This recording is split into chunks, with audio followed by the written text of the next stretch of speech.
The hall was silent as the king rose from his throne. His claws clicked against the marble floor. The human captain stood ready to die, unflinching. The princess bowed her head, prepared for exile if needed. But the king did not speak in anger. He looked between them, his daughter's unshakable resolve and the human's quiet courage. Then he saw something he had not seen in years: hope. He addressed the council. This human saved my blood. He fought not for conquest, but for life. If one of their kind could show mercy to ours, then perhaps the war has already lost its meaning. The ministers whispered in disbelief. King Zorvac stepped down from the dais, laid a hand on Elias's shoulder, and declared, "From this day forward, the Thraxus Empire will seek peace with the Terran coalition. My daughter was not lost, she was found by humanity." Cheers and tears filled the chamber. Valeira clasped her father's hand, and Elias bowed deeply. The first treaty between human and Thraxian was signed a month later. They called it the Pact of the Lost Princess, the moment when two enemies stopped fighting long enough to remember. They were both alive, and as the stars watched, a new age of unity began, forged by a father's forgiveness, a daughter's courage, and a human's compassion. The court erupted with outrage.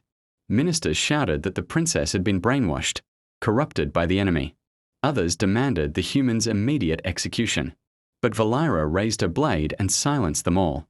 She told her story, how her ship had crashed on a dead moon, how the human, Captain Elias Ward, had found her half buried in wreckage. He had every reason to kill her. She had slaughtered his people in the war. Yet he saved her life, healed her wounds, and carried her across the barren wastes. When alien raiders found them, Elias fought beside her. Day after day, they survived together. Enemy became ally. As months turned to years, they built trust, learned each other's language, and began to question the war itself. Valeira realized that the humans were not monsters, they were survivors, much like her own people. And Elias saw that even the feared Thraxians were capable of love, loyalty, and mercy. When the rescue signal finally reached them, she had refused to return without him. To her, Elias was no longer an enemy soldier, he was family. King Zorvac listened, stone-faced. His mind raged with conflict. His daughter had returned from the grave, yet with a human at her side. Could peace truly be born from such an impossible bond? The war between the Thraxus Empire and the Terran coalition had burned through 1,000 worlds. 4 years, the alien king of Thraxus, Zorvac the Iron Crown, had fought to keep his people from extinction. His daughter, Princess Valeira, had been his greatest warrior, sharp-minded, fearless, and loyal to the throne. But during the siege of Vulcan Prime, her flagship was destroyed.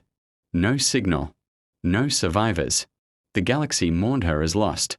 King Zorvac never wept before his soldiers, but in the solitude of his throne chamber, he stared for hours at the stars.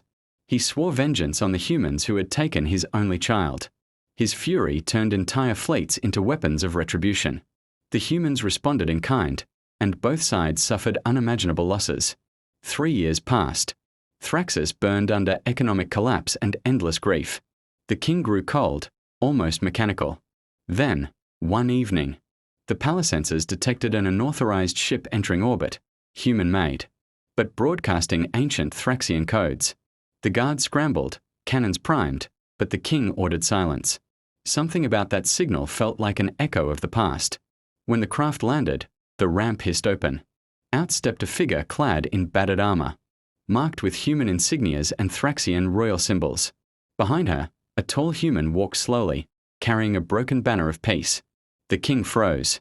The alien guards aimed their weapons, but none fired. His voice trembled for the first time in years. "Valeira, is that you?" Her eyes shone with tears. The warrior knelt before her father and said softly, "I did not die, father. I was saved." The human beside her bowed his head, silent, waiting for judgment.